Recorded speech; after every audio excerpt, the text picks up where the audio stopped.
కళ్యాణ్ గారిని విమర్శించడమో లేకపోతే పవన్ కళ్యాణ్ గారిని సత్యం గారు ఒక్క నిమిషం ఆగండి. వెంకటేష్ గారు మాట్లాడదాం, సమయం లేదు. సత్యం గారు దయచేసి కంక్లూడ్ చేయాలి. ప్రభుత్వంలో పవన్ కళ్యాణ్ గారు మీరు చెప్పింది మీరు చేస్తున్నదేంటి? ఊరికి 50 మంది ఉన్న వాలంటీర్లని ఈ రోజు 5గురితో సరిపెట్టడానికి ఒక ఒప్పందం జరుగుతుంది.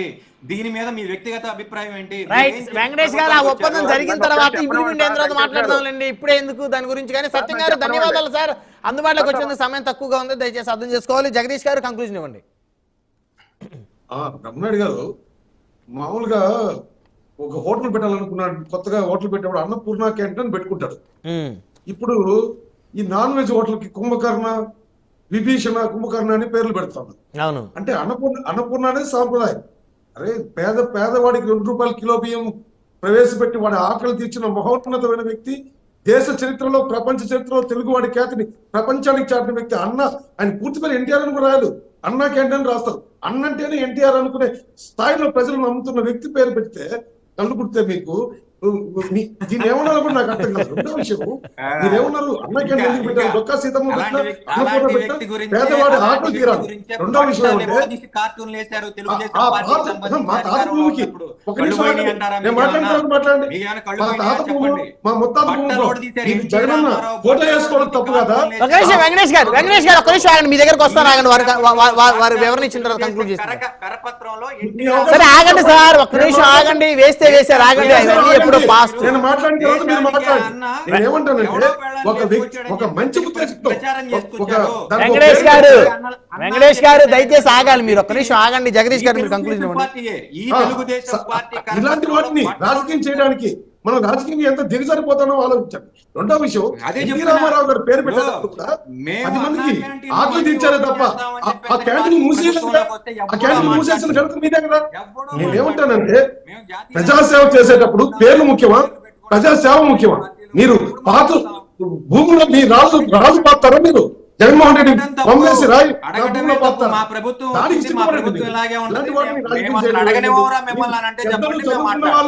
మీరు మాటలు కాదండి. ఇది సహచర న్యాయవాది గారు మీతో చెప్తున్నాను.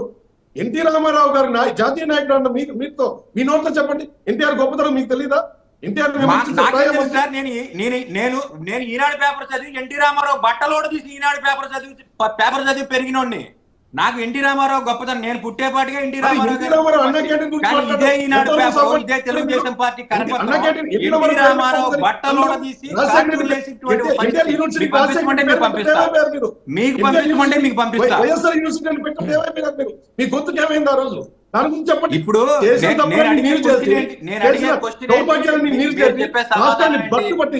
నేను అడుగుతున్నటువంటి ప్రశ్న ఏంటి? దానికి సమాధానం చెప్పండి. నేను పవన్ కళ్యాణ్ గారిని ఏం ప్రశ్నించానంటే, సార్ మీరు వైఎస్ఆర్ ప్రభుత్వంలో పేరు పెట్టకుండా వెంకటేష్ గారు ఒక్క నిమిషం, వారి కంక్లూజన్ అయిపోతుంది, మీ దగ్గరకు వస్తాను. జగదీష్ గారు సమయం లేదు, కంక్లూడ్ చేయండి దయచేసి. ప్రభుత్వంలో జరిగిన నీచాలు నికృష్టాలు మీకు మనసుంటే ఎంత దోపిడీ జరిగింది, 50 మంది 60 మంది సలహాదారులు ఏం సలహాలు ఇచ్చారు ఈ రాష్ట్రాన్ని? వాళ్ళు ఇచ్చిన సలహాలతో ఇంత లోతు తీసుకెళ్లారా, పాతాళానికి తీసుకెళ్లారా? వాళ్ళు తిన్నది ఎంత, వాళ్ళు ఇచ్చిన సలహాలు ఏంటి? వీటి గురించి మాట్లాడండి. జగదీష్ గారు ఒక్క నిమిషం, జగదీష్ గారు సమయం లేదు. వెంకటేష్ గారు ఇప్పుడు మిమ్మల్ని జగదీష్ గారు ఒక సైడ్ గా క్వశ్చన్ చేస్తున్నారు. ఎన్టీ రామారావు గారు గొప్పతనం మీకు తెలియదు అని అడుగుతా ఉన్నారు. ఎన్టీ రామారావు గారి గొప్పతనం గురించి జగదీష్ గారు చెప్పాల్సిన పని లేదు, లేదా వెంకటేష్ కీర్తి తీస్తే ఎన్టీ రామారావు గారి యొక్క కీర్తి ఆకాశాన్ని అంటారు. నేనేం మాట్లాడుతున్నాను, ఆయనేం అడుగుతున్నారు. ఎన్టీ రామారావు గారు జాతీయ నాయకుడు కాదు అని చెప్పేసి అని నేను అనట్లేదు. జాతీయ స్థాయిలో పరిపాలన చేసినటువంటి నాయకుడు కాదు అని మాత్రమే నేను చెప్పదలుచుకుంది. ఈ రాష్ట్రంలో సామాజిక పెన్షన్లు 1982లో 30 రూపాయలు ఇంట్రడ్యూస్ చేసింది ఈ దేశంలో ప్రప్రథమంగా ఆయనే. బట్ట ఏదైతే జనతా వస్త్రాలు ఇచ్చింది ఆయనే. సంపూర్ణ మద్య నిషేధం చేసిన ఏకైక మగాడు ఎన్టీ రామారావు. 2 రూపాయల కిలో బియ్యం ఇచ్చి అన్నార్హులకి మొత్తం అందరికీ కూడా బియ్యం ఇచ్చినటువంటి వ్యక్తి ఎన్టీ రామారావు. నేను ఆయన వ్యక్తిగతంగానో ఆయన స్థాయి తగ్గించడానికో పెంచడానికో నేను అర్హుణ్ణి కాదు, నాకు ఆ ఉద్దేశం కూడా లేదు. నేను చెప్పదలుచుకున్నది ఏంటంటే, ఒక పార్టీకి సంబంధించినటువంటి వ్యక్తి, తెలుగుదేశం పార్టీకి సంబంధించినటువంటి అధినాయకుడు ఎన్టీ రామారావు గారు. మన లోకల్లో ఉన్నటువంటి ఈ జాతీయ స్థాయి నాయకుల పేర్లు కానివ్వండి, లేకపోతే ఇంకా మహానుభావుల పేర్లు కానివ్వండి నేను పెడతాను అని చెప్పి పవన్ కళ్యాణ్ గారు చెప్పారు. ఆ మాటలకు విరుద్ధంగా మొదటి 5 సంతకాల్లో తన సొంత మామగారైన ఎన్టీ రామారావు గారి పేరు మీద అన్నా క్యాంటీన్లు అనేవి రాబడినాయి.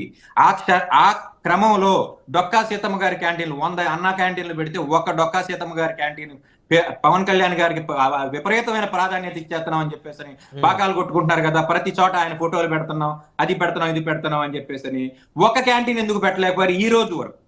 నేను దాని గురించి ప్రశ్నిస్తున్నా. అంతేగాని ఎన్టీ రామారావు గారు కాకపోతే దేవాంశ్ పేరు మీద పెట్టుకుంటారండి. మాకే సంబంధం? మా డబ్బులా? లేకపోతే నా వ్యక్తిగత నా పాకెట్ లోంచి ఏమైనా తీసిస్తున్నాడా? ఏం కాదు కదా, ప్రభుత్వ సొమ్ము. ప్రభుత్వ మీ సొమ్ము కాదా, మన సొమ్ము కాదా వెంకటేష్ గారు? ప్రభుత్వ సొమ్ము మన సొమ్ము కాదా? మర్చిపోయారు.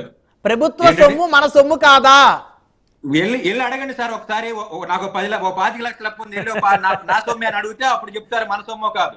దానికి దీనికి ఎలా పొందుతున్నా? మీరు మాట్లాడే దానికి అర్థం లేదు. ఇది కలెక్టివ్ సొమ్ము. వ్యక్తిగతంగా వెంకటేష్ నా పేరు పెట్టండి ఎన్టీ రామారావు కుదరదు కదా. కలెక్టివ్ సొమ్ము సొమ్ము అంటే వెంకటేష్ సొమ్ము కాదు. మన ముగ్గురు మాట్లాడుకున్నప్పుడు మన ముగ్గురు సొమ్ము మాట్లాడేటప్పుడు ఒకసారి ఆగండి, లెట్ మీ కంప్లీట్ చెప్పనివ్వండి. కలెక్టివ్ సొమ్ము మీద వెంకటేష్ అభిప్రాయం అవసరం లేదు. అలాగా ఈ కూటమి ప్రభుత్వంలో ఆయనకి ప్రాధాన్యత ఇచ్చినట్లయితే ఈ పాటికి డొక్కా సీతమ్మ క్యాంటీన్ వెస్ట్ గోదావరిలోనో ఈస్ట్ గోదావరిలోనో స్టార్ట్ అయ్యి ఉండాలి. ఈ రోజు కూడా నేను పెట్టిస్తాను అనే పరిస్థితులు అవసరం లేదు. ఎన్నో సంతకాలు వచ్చినాయి, ఎన్నో జీవోలు వచ్చినాయి. అమరావతిలో భూములన్నిటినీ కూడా మళ్ళీ చేయండి అని చెప్పేసి అనే ఒక జీవో వచ్చింది. సిఆర్డిఏలో ఉన్నటువంటి పరిస్థితిలో జీవో వచ్చింది. ఒక్క క్యాంటీన్కి ఏమొచ్చింది? ఒక క్యాంటీన్ వస్తే ఇవాళ ఈ డిబేట్ లో దాని గురించి మాట్లాడే పరిస్థితి ఉండదు. సో వెంకటేష్ గారు క్యాంటీన్లు వస్తాయి. ఒక విషయం చెప్పరా వెంకటేష్ గారు సబ్జెక్టు కరెక్షన్. తెలుగుదేశం పార్టీ అధికారంలో లేనప్పుడు కూడా కొన్ని దగ్గర టీడీపీ ఎమ్మెల్యేలు ఇన్ఛార్జీలు వారి సొంత డబ్బులతో అన్నా క్యాంటీన్లు నడిపిన పరిస్థితి ఉంది. వైఎస్ఆర్ ప్రభుత్వం వైఎస్ఆర్ క్యాంటీన్ మా మంగళగిరిలో నడపలేదా? మా ఆళ్ళ రామకృష్ణ రైట్ ఒక్క నిమిషం వెంకటేష్ గారు అక్కడికే వస్తా పాయింట్. జగన్మోహన్ రెడ్డి గారి దగ్గర లక్షల కోట్ల రూపాయల డబ్బులు ఉన్నాయి కదా వెంకటేష్ గారు, ఒక్క నిమిషం వినండి సార్. జగన్మోహన్ రెడ్డి గారి దగ్గర లక్షల కోట్ల డబ్బులు ఉన్నాయి. జగన్మోహన్ రెడ్డి గారి పార్టీలో ఉన్నటువంటి ఎమ్మెల్యేల దగ్గర ఇన్ఛార్జీల దగ్గర డబ్బులు ఉన్నాయి కదా. వారందరూ కలిసి నియోజకవర్గానికి 2 క్యాంటీన్లు నడపమనండి ఎలక్షన్ అయిపోయిన దాకా. ఇంకొక 5 సంవత్సరాలు 2 క్యాంటీన్లు నడపలేరా? రోజుకు ఒక్కొక్క క్యాంటీన్ లో 100 మందికి భోజనం పెట్టమనండి.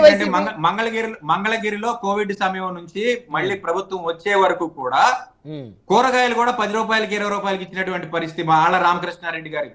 ఇప్పుడు కూడా ఇవ్వమనండి సార్, మంచిదే కదా. కోట్లాది రూపాయల డబ్బులు ఉన్న రామకృష్ణారెడ్డి గారు, ఆళ్ళ అయోధ్య రామిరెడ్డి గారు తమ్ముడు, వేల కోట్ల అధిపతులు, వాళ్ళందరూ